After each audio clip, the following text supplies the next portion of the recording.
அன்புக்குரியவர்களை, இப்போது நான் உங்களுக்கு வந்தே மாதரம் என்கின்ற பாடல் அதை அவமானப்படுத்தினாலோ, ஒரு சபையிலே பாடுகின்ற போது குறுக்கிட்டாலோ, கூப்பாடு போட்டு நிப்பாட்டு நிப்பாட்டு என்றதை தடை செய்தாலோ 3 ஆண்டுகள் அப்படி தடுக்கக்கூடியவருக்கு அல்லது அதை அவமானப்படுத்தக்கூடியவருக்கு சிறை தண்டனை விதிக்க முடியும் என்கின்ற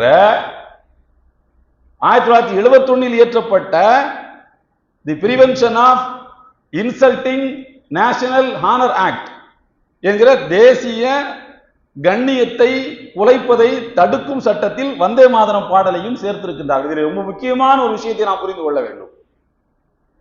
என்னவென்றால், வந்தே மாதரம் என்கிற பாடல் அடிப்படையில் இஸ்லாத்தினுடைய அடிப்படை கூறுகளுக்கு எதிரானது. நாம நிச்சயமா அதை பாட முடியாது. நிச்சயமாக நாம் அதை பாடவே முடியாது. பாடினால் அல்லாஹ்வுடைய கோபத்துக்குத்தான் ஆளாக வேண்டும். வேண்டும் என்று திட்டமிட்டு பாடினால், வேண்டும் என்று திட்டமிட்டு பாடினால் அது முழுமையான ஷிர்க் என்பதிலே எந்த சந்தேகமும் இல்லை. ஆனால் இந்த சட்டம் கண்டிப்பாக வந்தே மாதரம் பாடலை பாட வேண்டும் என்று எங்கும் சொல்லவே இல்லை. அதை தெளிவாக புரிந்து கொள்ள வேண்டும். ஸ்கூல் நடத்துறவங்க, காலேஜ் நடத்துறவங்க, இவர்களெல்லாம் மிக நன்றாக கேட்டுக்கொள்ளுங்கள். இந்த பாடல் கண்டிப்பாக பாடித்தான் ஆக வேண்டும் என்று எங்கும் சொல்லப்படவில்லை. அரசியலமைப்பு சட்டத்திலும் இல்லை, திருத்தப்பட்ட சட்டத்தின் வடிவத்திலும் இல்லை, எங்குமே கிடையாது. வந்தே மாதரம் என்கிற அந்த வார்த்தை அரசியலமைப்பு சட்டத்தினுடைய எந்த பகுதியிலும் கிடையாது.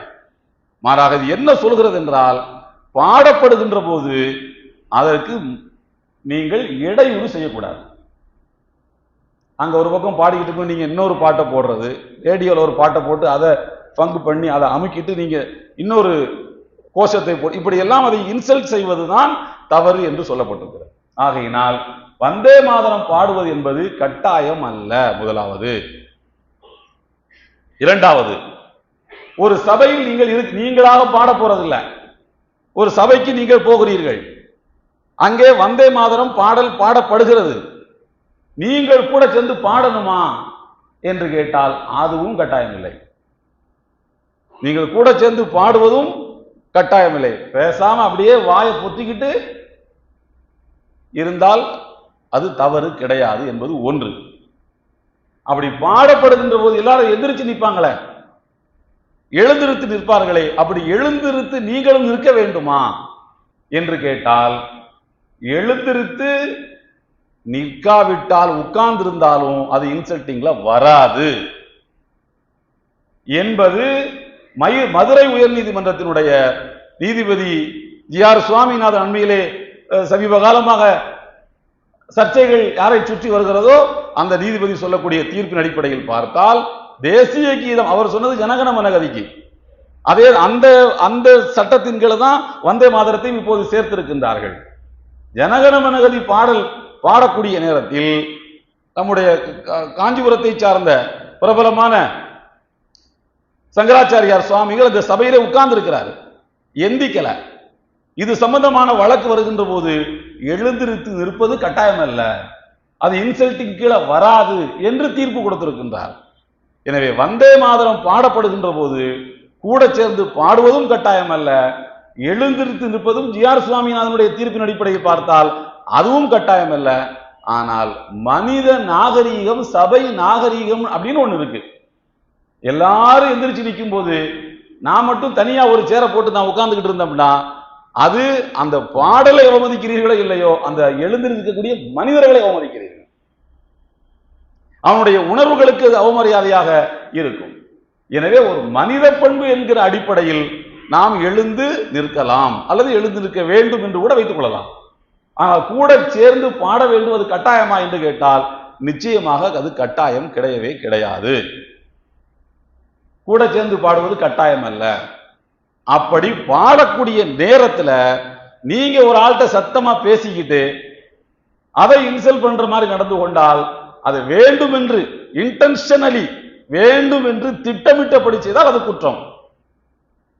தற்செயலாக கீழே ஏதோ ஒரு பொருள் ஒரு தேடு போது ஒரு பாம்பு போது பாய்ன்னு சொன்னா அது தப்பு கிடையாது. ஒரு உதாரணத்துக்கு நான் உங்களுக்கு சொல்றேன். ஆனால் இப்படியெல்லாம் இந்த வந்தே மாதரம் என்கின்ற பாடலை இங்கே கொண்டு வந்து இந்த எதிர்ப்புகள் கிளம்பி வரட்டும் என்று அவர்கள் சொல்வதற்கு ஒரு உள்நோக்கம் இருக்கிறது. இந்த நேரத்தில் காக்ரோச் ஜனதா பார்ட்டி தலையெடுத்து வரக்கூடிய நேரத்தில் இப்படி ஒரு அறிவிப்பை வெளியிடுவது, இப்படி ஒரு சட்ட திருத்தத்தை கொண்டு வருவதில் ஒரு உள்நோக்கம் இருக்கிறது. என்னவென்றால் அதுதான் 20 vs 80, 20க்கும் 80க்கும் இடையிலான போட்டி. 20 என்பது முஸ்லீம்கள், 80 என்பது நான் முஸ்லீம்கள். அதாவது இந்த நாட்டில் இருக்கக்கூடிய மக்களை 20ஆக 80ஆக பிரித்து கொண்டே இருப்பது. 80 ஒரு பக்கம், 20 ஒரு பக்கம். இந்த 20 என்னைக்கு 21 ஆகிறது, என்னைக்கு 41 ஆகிறது, இன்றைக்கு அதை ஜெயிப்பது அதற்கு வாய்ப்பே இல்லை. ஒருவேளை இந்த 20, 20, 30, 40 என்று அதிகரித்து வருகின்ற போது அப்பவும் பாய்மார்கள் தோல்ல கையை போட்டுக்கொண்டு இன்னொரு இனத்தை குற்றவாளியாக காட்டக்கூடிய ஒரு அரசியல் தான் இந்தியாவில் நடைபெற்றுக் கொண்டிருக்கிறது. எனவே நாம் மிக தெளிவாக புரிந்து கொள்ள வேண்டிய விஷயம் என்னவென்றால், அல்லாஹ்வை தவிர வணக்கத்துக்குரியவன் யாரும் இல்லை, எதுவும் இல்லை. நேரடியாக நீங்கள் வணங்கினாலும் குற்றம்தான், மறைமுகமாக வணங்கினாலும் குற்றம்தான். ஆனால் வந்தே மாதரம் பாடலை பாடுவது என்பது, மனதறிந்து திட்டமிட்டு பாடுவது என்பது உண்மையான முழுமையான ஷிர்க் தான். அதுல எந்த சந்தேகமும் கிடையாது. அப்படி அதுல என்ன இருக்குது என்று கேட்டால், தாயே உன்னை நாங்கள் வணங்குகிறோம். அதுக்கு அர்த்தமே அதுதான். தாயே உன்னை நாங்கள் வணங்குகிறோம். நீ துர்க்கையை போன்றவள், நீ இந்து மதத்தினுடைய கடவுள்கள் பெற சொல்லி நீ அவளை போன்றவள், இவளை போன்றவள், ஆகையினால் உன்னை நாங்கள் வணங்குகிறோம். மற்றபடி இந்த இயற்கையை வர்ணிக்கிறது அது வழக்கமா உள்ளதுதான். இரண்டாவது, இந்த பாடலில் மிக முக்கியமாக இந்தியாவுடைய மக்கள் தொகை என்று வருகின்ற போது, அப்போதைக்கு இது எழுதப்பட்ட காலகட்டங்களில் இந்தியாவுடைய மக்கள் தொகை என்று வருகின்ற போது 7 கோடி மக்கள் என்று வருகிறது. 7 கோடி மக்கள். அப்போ மொத்த இந்தியாவினுடைய மக்கள் அப்படின்னு தமிழ்நாட்டை சார்ந்த பாரதியார் படிச்சது 30 கோடி முகமுடையாள். அப்போ 30 கோடி ஜனத்தொகை. அப்போ 30 கோடி ஜனத்தொகைன்னு ஒரே காலத்துல ஒருவர் 30 கோடிங்கிறார், இன்னொருத்தர் 7 கோடிங்கிறார். அந்த 7 கோடின்னு சொல்லக்கூடிய பாடலை தான் நீங்க பாட வேண்டும் என்று சட்டம் வந்திருக்கிறது. 30 கோடின்னு சொல்லக்கூடிய பாடலை பத்தி அங்க எந்த பேச்சும் இல்லை. உண்மையிலேயே இந்தியாவுடைய மக்கள் தொகை இப்போது 30 கோடி. ஏன் 7 கோடி அப்படின்னு சொல்லக்கூடிய பாடலை பாட வேண்டும் என்றால், அந்த 7 கோடிங்கிற பாடல் என்பது வங்காள நாட்டுக்காக கொண்டு வரப்பட்டது. அப்போது பிரிக்கப்படாத வங்காளம். இப்போ பாகிஸ்தான்ல ஒரு வங்காளம் இருக்கு, பக்கத்து நாட்டில் பங்களாதேஷ்ல இருக்கக்கூடியது வங்காளம் தான். இந்தியாவில் இருக்கிறது வெஸ்ட் பெங்கால், அதுக்கு பேரு. பாகிஸ்தான் பங்களாதேஷுக்கு கிழக்கு வங்காளம்னு பேரு. பீகார் வங்காளத்துக்கு கீழே தான் வருது. இந்த மாநிலங்களில் எல்லாம் பிரிக்கப்படாத இந்த மாகாணங்களில் 7 கோடி மக்கள் தான் இருந்தார்கள். ஒரு மாகாணத்துக்காக எழுதப்பட்ட ஒரு பாடல். அதுவும் எழுதியவர் யார் என்று சொன்னால், பிரிட்டிஷ் கவர்மெண்ட்ல சப் கலெக்டராக 30 வருஷம் வேலை பார்த்தவர்.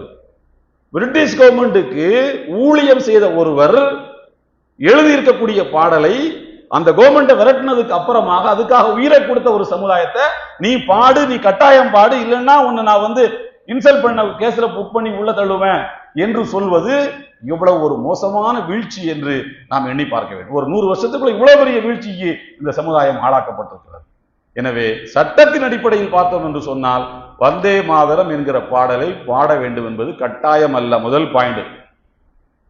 பாடப்படுகின்ற போது எழுந்து நிற்பது அந்த பாடலுக்கு செய்கின்ற மரியாதை என்ற அடிப்படையில் கூட அல்ல. அங்க எல்லாரும் எந்திரிச்சு நிற்கிறாங்க ஒரு சபையில, நீங்க நம்ம மட்டும் உட்கார்ந்து இருந்தோம்னு சொன்னா அது மனித நாகரிகம் அல்ல, மனித நாகரிகம் கிடையாது. எனவே எழுந்திருந்து நிற்கலாம் அல்லது நிற்க வேண்டும். கண்டிப்பாக பாடித்தான் ஆக வேண்டுமா? லிப் மூமெண்ட் கூட பண்ண தேவையில்ல, பேசாம கையை கட்டி நிற்க வேண்டியதான். கேரளாவில் ஜேஷ்வா ஊழியன்னு ஒரு கிறிஸ்தவத்தில் ஒரு சபை இருக்கிறது.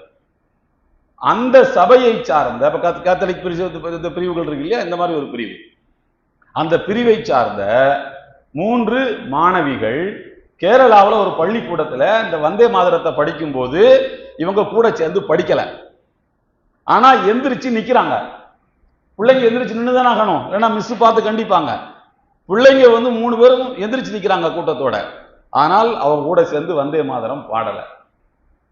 உடனே இது வழக்கு கீழ்கோர்ட்டுக்கு போய் ஹைகோர்ட்டுக்கு சுப்ரீம் கோர்ட்டுக்கு போன உடனே சுப்ரீம் கோர்ட் என்ன சொல்லுதுன்னா, பாடுவது கட்டாயம் இல்லைன்னு ஜட்ஜ்மெண்ட் கொடுத்துருக்கு. உச்ச நீதிமன்றத்தினுடைய தீர்ப்பின் அடிப்படையில் பார்த்தால் கூட இந்த பாடலை பாடுவது கட்டாயம் அல்ல. அவமதிப்பது குற்றம், அதை இழிவுபடுத்துவது குற்றம், பாடுபவர்களை தடுப்பது குற்றம், பாடுவது கட்டாயம் அல்ல. இந்த அடிப்படையை நாம் புரிந்து கொண்டோம் என்று சொன்னால் நிர்பந்தத்துக்காகத்தான் நாங்க பாடணும் என்று சமாதானப்படுத்த வேண்டிய ஒரு நிர்பந்தமும் கிடையாது. பாடுவது கட்டாயம் அவன் சொல்லட்டும், அதுக்கப்புறம் பின்னால பார்த்துக் கொள்ளலாம். எந்த நிலையிலும் ஒரு மூமின் ஈமானை இழக்கக்கூடாது. வணக்கத்துக்கே அல்லாஹ் ஒருவனே என்கின்ற அடிப்படை தத்துவத்தில் நாம் நிலைத்து நிற்போம். எல்லாம் வல்ல அல்லாஹ் தஆலா அப்படிப்பட்ட நல்ல ஈமான் உள்ள மக்களாக நம் அனைவரையும் ஆக்கியருள் புரிவானாக. வாஹிரு தஅவானா அல்ஹம்துலில்லாஹி ரப்பில் ஆலமீன்.